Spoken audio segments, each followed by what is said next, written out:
Welcome back to Good Morning Kenya. We are glad you are still watching KBC Channel 1. My name is Mike Migui. Today being a Tuesday, it's time for Health Tuesday, and today we are looking at the evolving landscape, evolving fertility landscape in the country. Now, according to data from the Kenya Demographic Health Survey of 2022, it indicates that fertility rate in Kenya has declined from 6.7 children per woman in 1989 to 3.4 children per woman in 2022.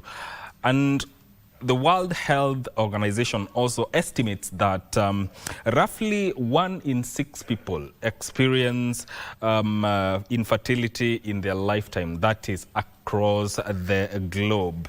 And this now shifts the conversation from how many children Kenyan families can have to when they can have these children. And also you have to consider the biological aspects of it. Is it keeping pace with the changing lifestyles? That is a conversation we are going to have today with one Dr. Sarita Sukija, who is a senior IVF consultant at Myra IVF Clinic. Karibu sana. Morning. Morning to you. How are you doing? Good. Now, let's get into the conversation. You know, just as I've said, Kenya's fertility landscape is changing quite dramatically, and the data from Kenya National Bureau of Statistics indicate that there is a decline in terms of fertility. From your perspective as a fertility specialist, what shift are you seeing that are mirroring these trends? Nowadays, there are a lot of factors that people are postponing pregnancy. Like, you know, the younger generation, they want to first finish their studies, build a career, have a house, have a decent amount of money in the banks, and then only they want to start families. So that is why, you know, the girls are delaying pregnancy. So we are seeing more and more girls are coming in their late 30s maybe, which earlier it used to be in the 20s. That is one reason that the pregnancy rates are declining, because as the woman ages, the number of eggs, the quality of eggs, everything goes down. So age is a very important factor in terms of fertility. Yes. And also when you look at what you're saying is kind of delayed parenthood. Yes, yes. And education levels are rising. Women are pursuing careers longer. Yes. You know, many couples are waiting until they feel financially stable. Yes, yes. But then again, socially, it makes sense. But biologically, it may not make sense. So talk to us about the reproductive system and the biological timeline it follows. Yeah, so biological clock is very important, as I said, especially in women and also in men. As men age, they also tend to have decline in the sperm quality, the motility, etc. Yes. Even men are quite nowadays, you know, everybody is ambitious and they are too stressed. And then there is alcohol, smoking, the lifestyle. So everything adds to the decline in fertility rates. And nowadays, that is why we say that because your biological clock is ticking. So there are a lot of things which are available now for the girls, for the men, that they can preserve their fertility and they can have children whenever they are ready for it. Like for women, we say if by 30 she hasn't got any child and they are delaying pregnancy, so there is something called AMH. It's a ovarian reserve marker which tells you that where your fertility levels are. So we encourage them to get it done. It's a simple blood test. They walk in, they do the test, and the reports are out in 2 hours. So they know where they stand. And if it shows that your fertility levels are declining, it is always better to go and freeze your eggs, which is available now in Kenya. Like I work at Myra IVF Center in Westlands, So we do this, and now the freezing techniques have improved, like we do with vitrification.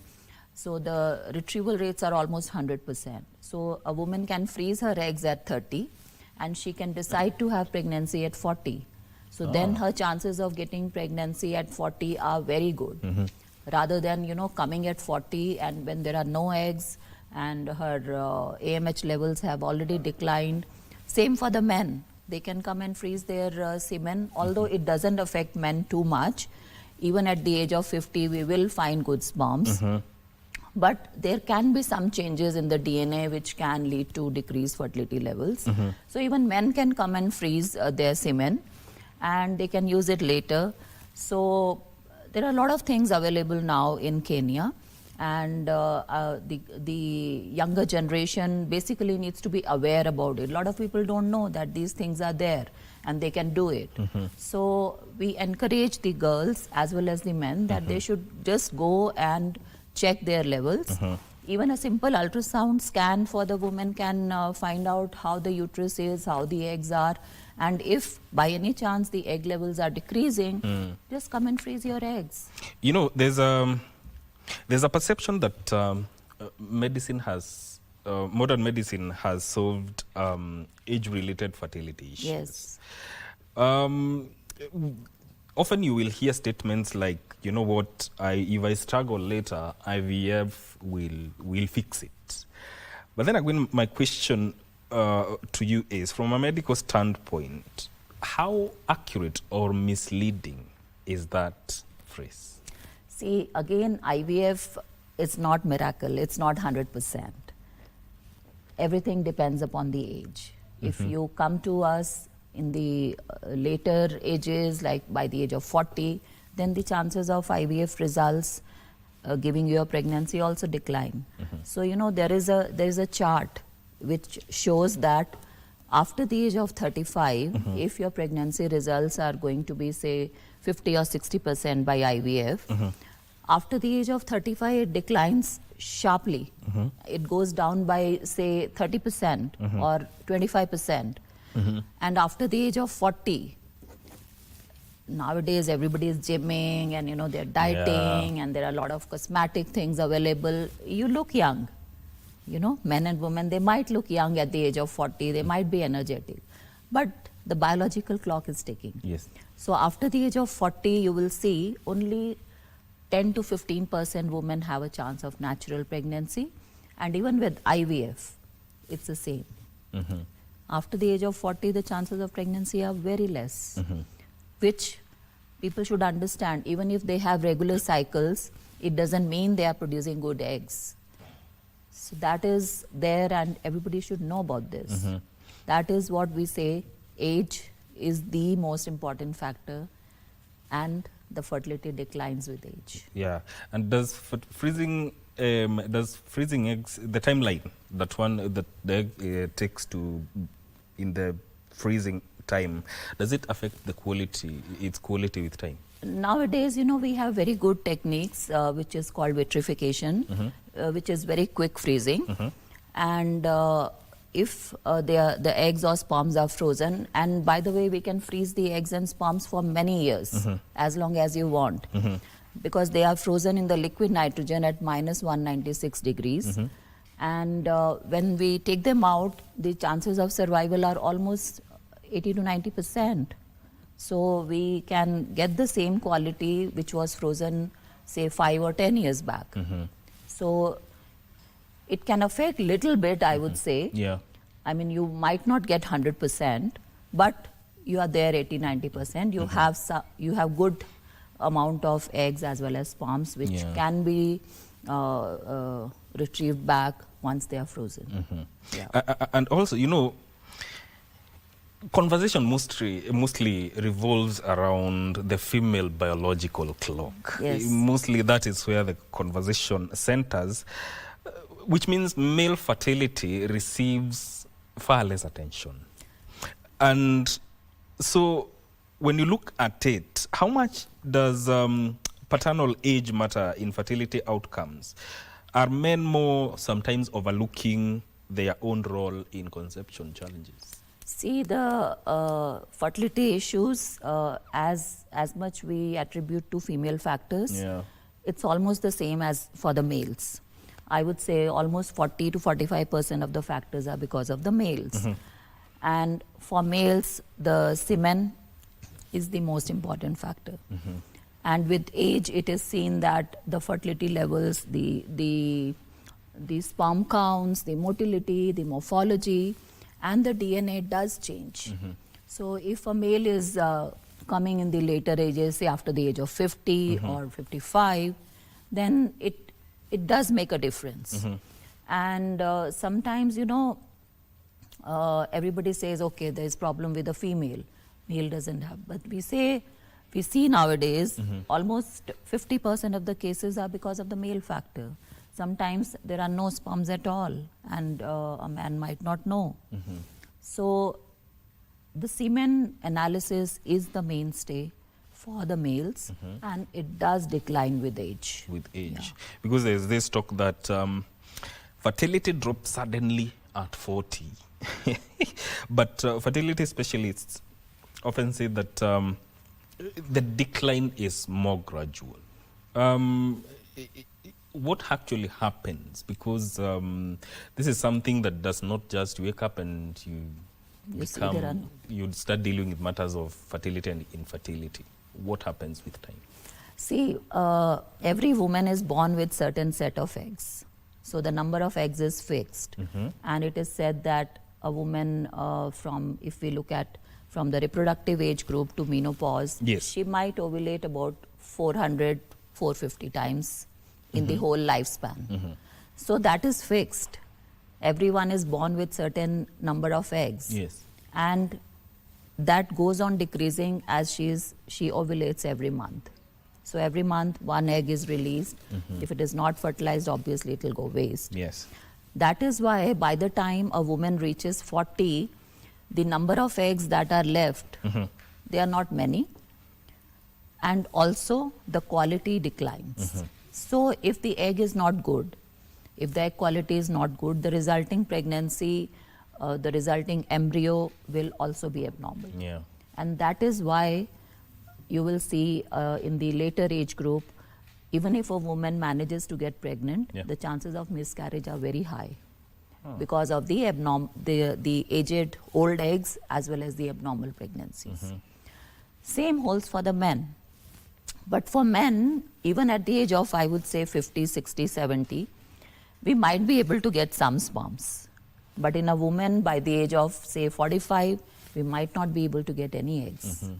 So men are at an advantage that we might find some sperms. But again, the quality is not that good, Yeah. which can affect the pregnancy.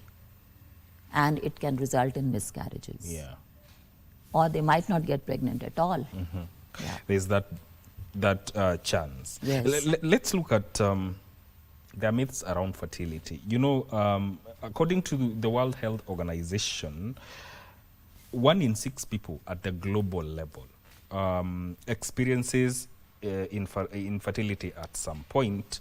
And it goes ahead to note that infertility can arise from male factors, as you have alluded to, female factors, a combination of both, or maybe even unexplained causes. Yes. But then again, when you look at it at the social level, the woman tends to carry the burden of blame. Why do we still have these disconnects? See, because there are a lot of factors in a woman which are important to have a pregnancy. So if you look at the reproductive system, there is uterus, there are tubes, there are ovaries. So there could be problem at any level. There could be problem at the level of uterus, there could be fibroids, there could be adenomyosis, there could be endometriosis, which can lead to decreased fertility. And in Africa we see the fibroids are very common here. Yeah. So, but not all the fibroids cause infertility. It depends where the fibroids are. If the fibroids are occupying the space where the baby has to grow, then that is where the fibroids needs to be removed. The other thing is there could be problem at the level of tubes. The tubes could get blocked because of the pelvic infections. Nowadays we are seeing people have multiple partners, so it can lead to pelvic infections. And it can lead to the blockage of tubes. Even in young women we see that they come with the blocked tubes, and if the tubes get blocked, then obviously naturally they cannot get pregnant. Because if you look at the physiology of the reproduction, the egg is produced from the ovary, it gets released, it has to go inside the tube. And if the tube is blocked, that egg cannot travel inside the tube. Then there could be problems at the level of ovulation in the ovaries. There could be nowadays the PCOS, which has been now termed as PMOS, the polyendocrine metabolic ovarian syndrome. It is again very common in women. So in a woman, there are a lot of factors. You know, the uterine factors, the tubal factors, the ovarian factors. For men, it's only the sperms.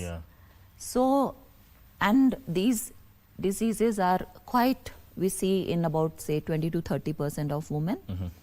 And that is why the main blame goes on the woman.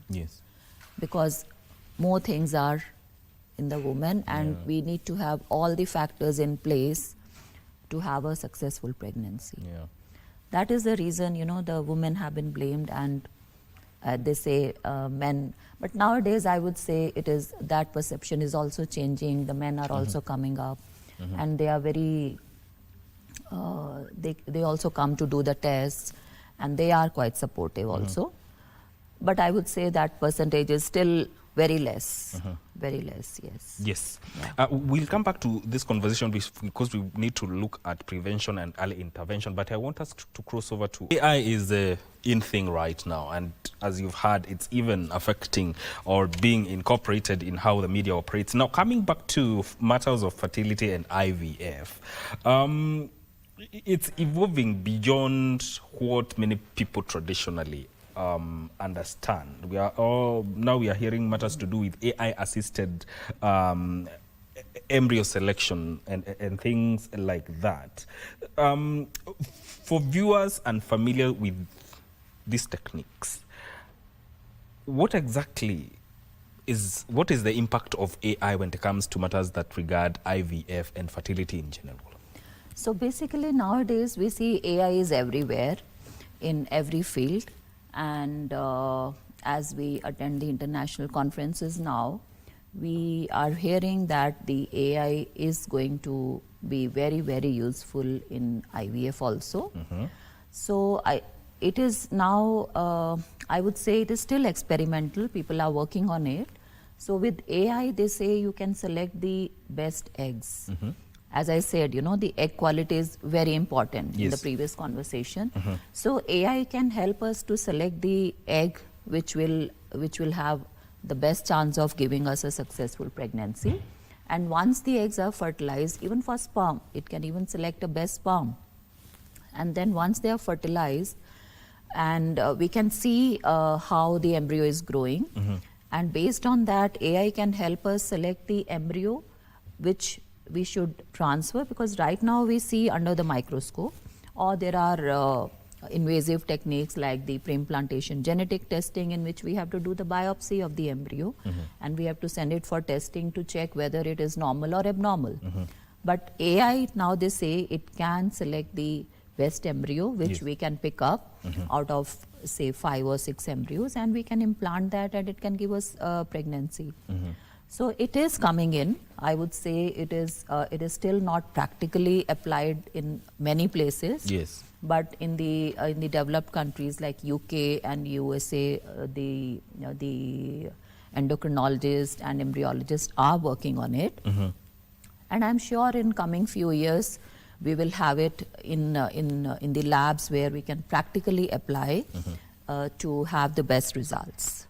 So people are working on it, and we keep hearing and we keep updating our knowledge on that.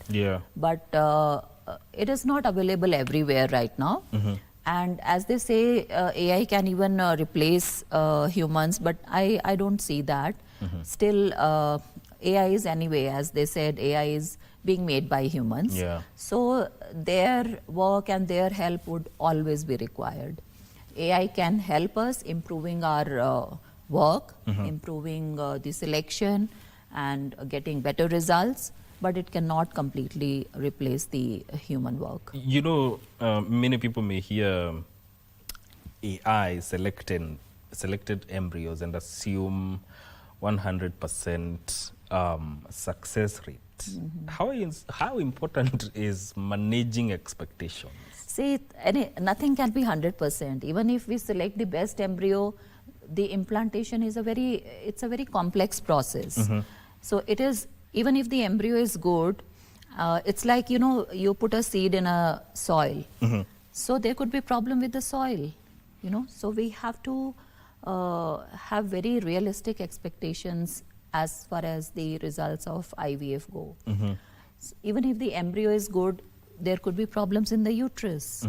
You know, there could be other reasons. There are immunologic factors, and there are a lot of factors which we don't know. So there is a embryo and uterus dialogue which happens when it is put inside the uterus.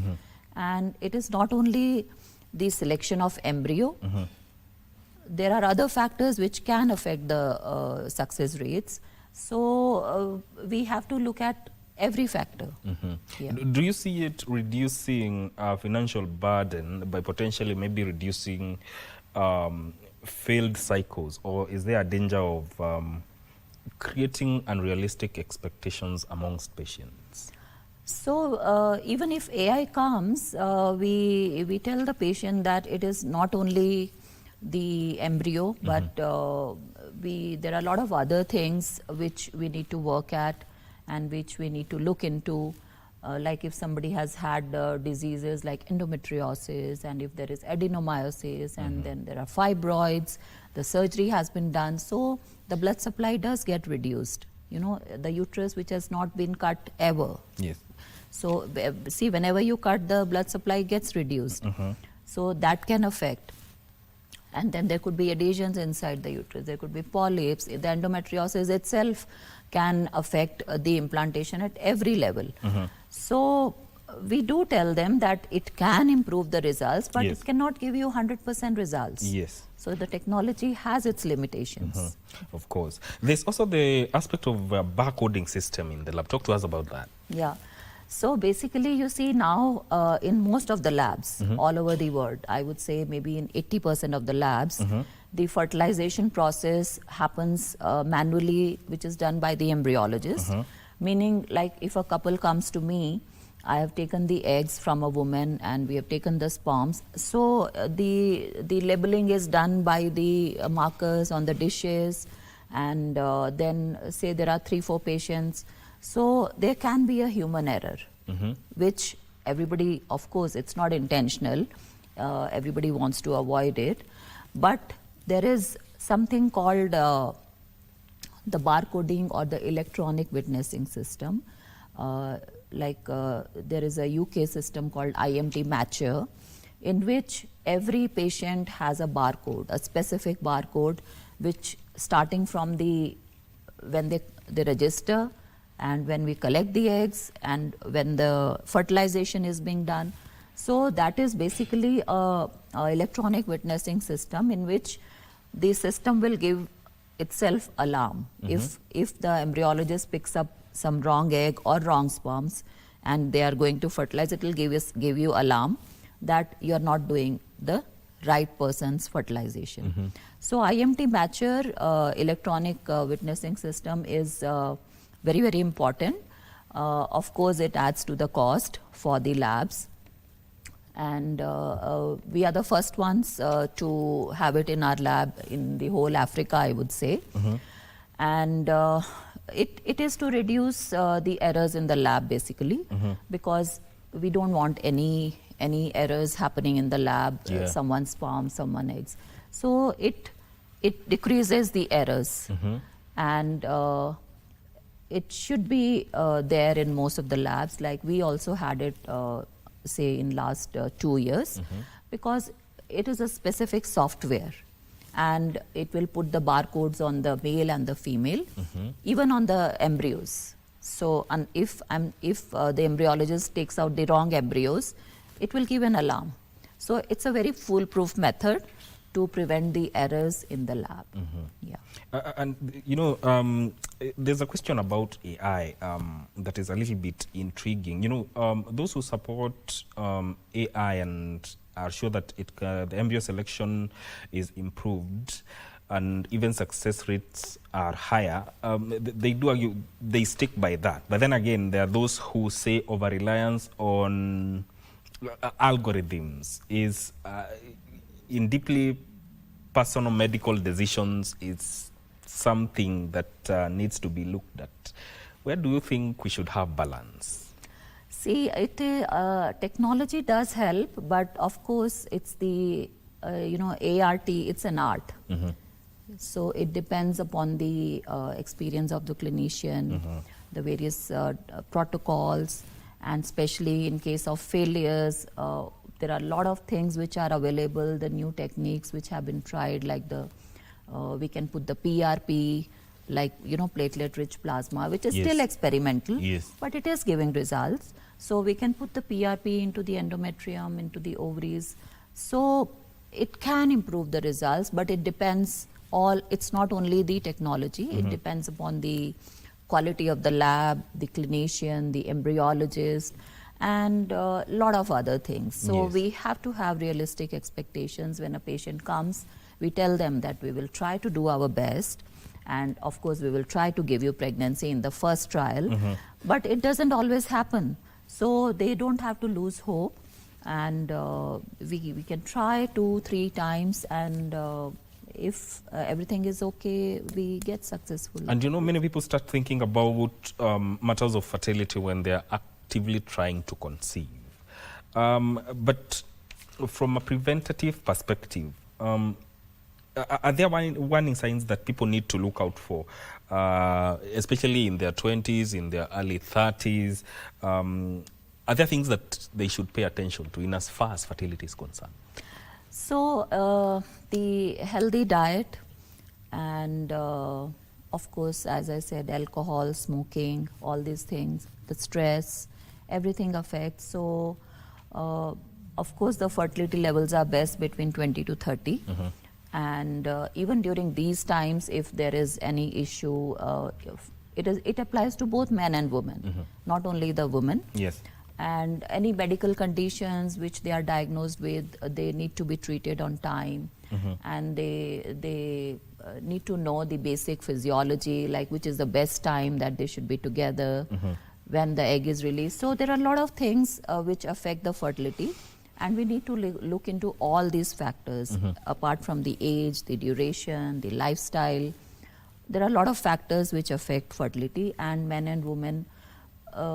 Nowadays we see a lot of people take junk foods, and of course the work pressure everybody has. So people need to focus on that. You have healthy diet, and then there are also supplements which we advise. But sometimes the couple is young, they've been staying together, still they are not getting pregnant. We tell them go for a vacation. Just when they're relaxed, they come back pregnant. Yeah. And when a couple is trying unsuccessfully for some time, when should they assume that it will happen eventually and actually seek professional help? So we say when a couple is in a stable relationship and they have been together actively trying for 1 year without any contraception, and still the woman has not got pregnant, then we say they should seek a professional help. And when they come to us, we try to do the hormonal profile, the basic ultrasound, the semen, to look at where is the issue. And once we see that there is a problem at this level, we try to treat that one.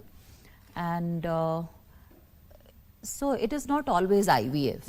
When a couple comes, we try to work on them holistically. And some of the couples, they might need some tablets for making a good egg. We monitor them on ultrasound, and we tell them now, okay, your egg is ready now.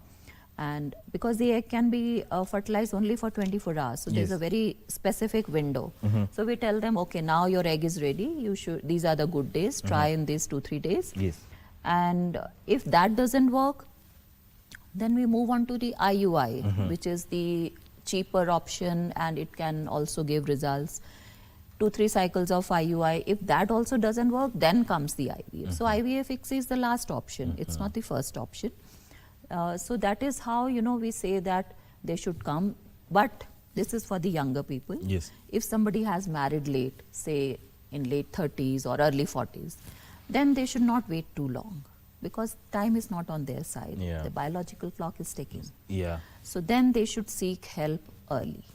If, say, in 4, 5, 6 months they have been trying and they have not got pregnant, then they should come and seek professional help, and then we have to hurry up also. In those cases, we can't wait for natural IUI. I think then we look at the egg profile, semen, everything, and according to that we can design the treatment. And as we come to a close of this conversation, data indicates the fertility rate in Kenya is declining. But then again, now there's the technology that we are talking about, the barcoding system in the lab, the AI. What do you see? Do you see this changing and the adoption of technology being taken up in as far as enhancing matters of fertility is concerned? See, fertility will decline. The technology cannot help in increasing the fertility. It can help in achieving a successful pregnancy earlier, but the fertility levels, if they are declining because of whatever environmental factors, the lifestyle factors, they are declining for women as well as men. The technology can only help in improving the results when they come to seek help.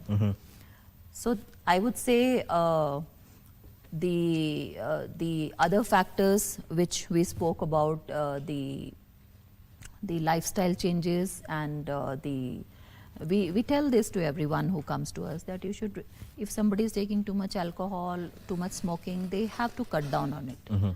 So that will help in even the chances of natural pregnancy.